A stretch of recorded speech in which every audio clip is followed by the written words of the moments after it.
The purpose of this lesson is to enter into the subject of ratings.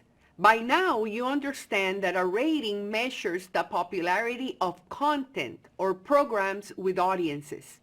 It is also the commodity and currency used by stations to sell to advertisers and their agencies, and thus this popularity measured in viewing, which is translated into ratings and impressions, is what guides the pricing of these programs. This lesson will introduce you to the concepts of shares, HUTs, PUTs, and a few other terms. After you finish this video lesson, you will be able to define and recognize the concept of shares in relationship with ratings, calculate shares, HUTs, and PUTs, understand the applications of shares and ratings, recognize what HUTs and PUTs are and what they're used for, define GRPs and TRPs, and define DMA. Let's start with the basic terminology that you need to understand this lesson. Share is the percentage of the actual tuned-in audience. HUT stands for homes using television, and it is a measure of the percentage of homes in a market that are actually using or watching television at a very particular point in time. PUT stands for people using television, and it's the same concept of a HUT, but for a specific target demographic. GRP is the sum of ratings, which in media generally uses the term gross to mean households, and one of the broadest measures used. It has other meanings, but for this purpose, that's what we're gonna stick to. TRPs is the same concept of GRPs and stands for target rating points, meaning the sum of ratings, but for a particular population of people or demographic. This is all gonna make sense, I promise. DMA stands for designated market area, and these are regions, group of counties, or geographies where local television viewing is measured by Nielsen. The concept of DMA, as defined by Nielsen, is generally used to discuss markets or cities targeted by advertisers and has been adopted as the used term by the industry at large, not only within the context of television. In broadcast media, and remember that broadcast media is radio and television, which are traditionally measured in ratings, another common measure is the concept of shares.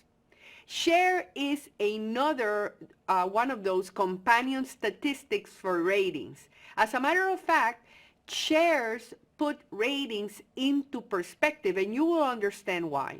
Let me refresh your memory of the calculation for ratings by taking the impressions or eyeballs of a specific target demographic to the program divided by the universe of the same demographic multiplied times 100. You probably remember that from the previous video lesson.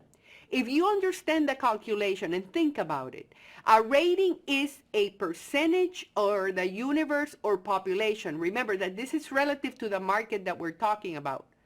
Remember that the universe or population may or may not be watching or tuned in. This is a universe, right, or population of a market. Now that's where the share comes in. Share is another percentage, but of people actually watching or tuned in. Do you start to see the picture? Maybe, maybe not. Why does share put ratings into perspective?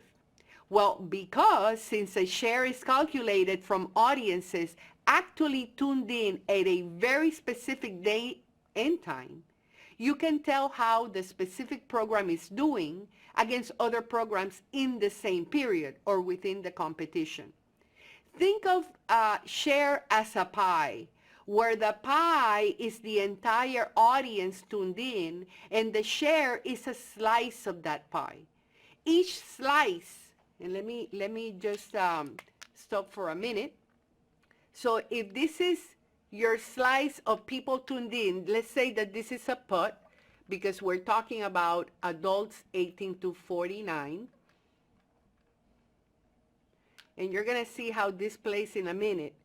let's say that each program, the specific viewing, right? This is a show, this is a show, this is a show, this is a show, show, and a show. And let's say that we're talking about Friday, 8 to 9.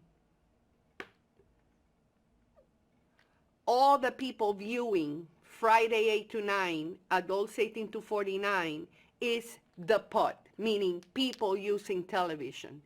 Each slice of this pie is considered the share.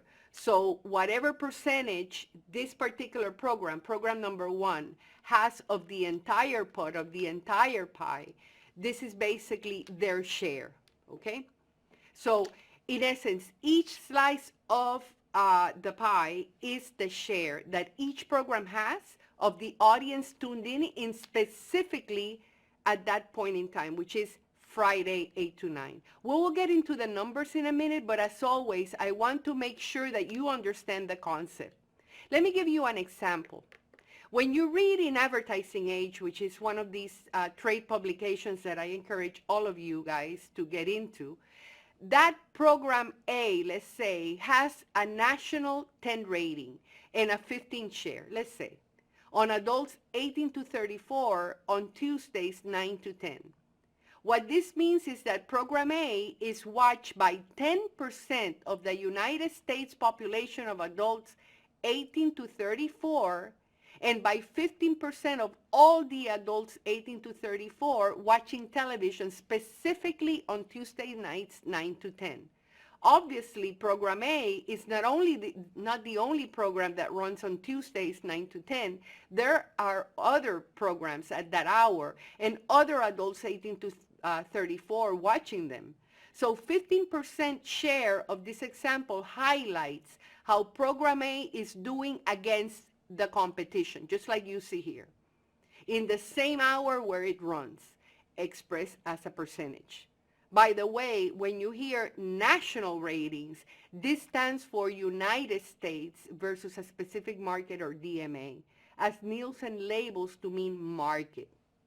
Remember, DMA stands for Designated Market Area, and it is a group of counties or geographical area outlined by Nielsen that comprises markets such as Los Angeles, Miami, Fort Lauderdale, that's a DMA, Tampa, St. Petersburg, that's a DMA, Dallas, Chicago, etc. So it's the measurement of Nielsen for that particular area. Back to the shares and other terms. Gross rating points. These are the addition of rating points across television program as long as we're adding the same base such as household ratings. It has to be the exact same demo or base to be able to add ratings. This sum of ratings is called GRPs. If you really think about it, it is the accumulation of actual audience. Always keep in mind that because we are measuring exposure to the program, we're always dealing with potential exposure because we may not be able to measure exposure to the actual commercial message, even though there's commercial ratings, but that's another subject. I will keep repeating this concept because it is important to understand in this business. It is exposure to the content or the program where our commercial or advertising message is inserted in the commercial break, in this case of television, but no guarantee that the audience will see it. It is an imperfect measure perhaps, but it is what the industry has to work with. And being perfected as technology allows the ratings and media industry to better measure exposure of audiences to commercial messages. TRPs or target rating points are measured and projected the exact same way, but again for a specific demographic. By the way, even though GRPs technically measure household ratings, we can use it generally to mean sum of ratings, hence the term gross. Not to confuse, but I have to make you aware of the distinction and the context that the sum of ratings in a media schedule over the course of a campaign or in a single media plan or media buy is referred to as GRPs or TRPs. GRPs for household rating sum and TRPs for target rating or specific demos. The sum of ratings in a time period within the same target market demo is referred to as PUTs or HUTs when talking about shares. Okay, so now let's start. Now that we know the lay of the land, let's start with the actual calculation. Refer to the video lesson PowerPoint on share, HUTs, and PUTs so you get a better and deeper understanding, but we'll keep this calculation very simple to understand. So let's start with step one. Okay, so step one, let's understand the numbers and how to calculate a PUT. Again, this is going to be very simple because we're going to simplify it. It can be a little bit more complicated, but we're going to simplify it so that you understand the concept. So consider this example where you have adults 18 to 49 watching on a Friday night 8 to 9, I'm sorry, for adults 18 to 49, and we have several programs. Just like you see here in this pie, let's look at a very specific example. Friday 8 to 9, we have a show called Dateline that has a 6.7 rating. You remember probably how to calculate a rating, so let's continue getting deeper into every lesson, a little deeper every time that you see me and we talk. So Dateline has a 6.7 rating. Again, these are all the shows being watched Friday 8 to 9. So we're trying to understand the numbers. Shark Tank is another show. Let's say that they have a 7.2 rating. CSI has a 9.6 rating. MasterChef, another show that runs Friday 8 to 9, has a 0.7 rating. And all other shows, let's say that we're not going to itemize them, but let's lump them in collectively, they pull a 35.8 ratings. So technically, in order to understand the PUTs of Friday 8 to 9, all you have to do is add all the ratings. So the 6.7, the 7.2, the 9.6, the 0.7, and the 35.8 ratings combined, as you probably are seeing in the PowerPoint, is a total of 60. So what this means, this 60, is the addition of all the ratings for adults 18 to 49 viewing on Friday night, 8 to 9, viewing television.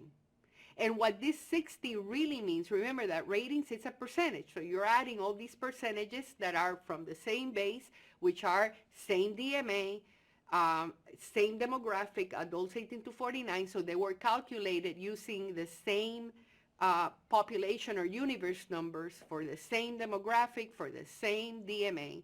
So when you add all these ratings, it yields a 60. So that means that 60% of all the adults 18 to 49 in this market are watching television. This is what is considered a PUT. Why PUT? Again, because you're dealing with demos, adults 18 to 49. So as a side note, if the demo was households, it would be called a HUT. It's the same thing, but the demo in this case is households. It's the only time that you use the term HUT, when you're using homes or households as a demographic. But for every other demo, meaning children 2 to 11, teens 12 to 17, women 18 to 34, adults 18 to 49, is still a PUT, or people using television. Okay, so let's understand the numbers. Now let's go to step 2. So now in step 2, we're going to calculate the share for each program.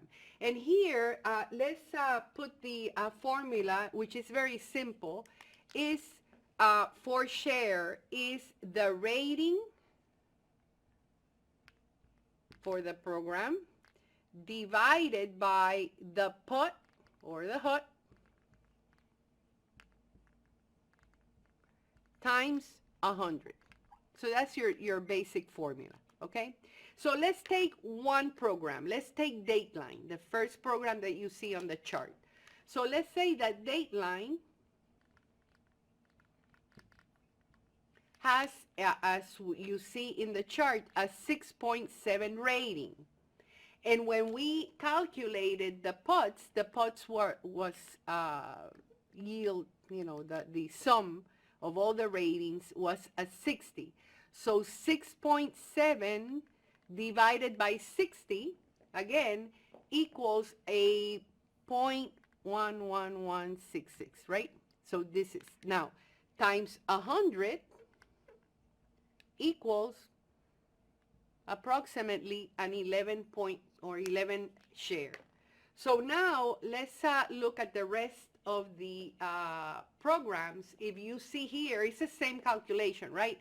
So you take Dateline 6.7 rating divided by 60 times 100 is an 11% share. Shark Tank, which you have a 7.2 rating, again divided by the 60 put, equals a 12 share. CSI, the other show on the chart, is a 9.6 rating divided by 60 times 100 is 16. Master Chef, 0.7 divided by 60 is a 0.1 times 100 is a 1 share. All other programs in the time period, Friday 8 to 9, is 35 divided by 60 times 100 equals 60 or 60%. Now, remember that when you add all the ratings for the time period, it equals the 60 put. But when you add all the individual program shares that you just finished calculating, it has to equal 100%. Again, if you look at the hut or the put as the pie of all the viewing done during the time period, each slice of the pie is what each program is worth during the time period. This is why I mentioned at the beginning that shares put ratings into a competitive perspective. Now go ahead and practice with the other problems that you see in the PowerPoint, and remember that all the answers, you're going to be able to find them in the full lesson PowerPoint. I'll see you in the next video lesson.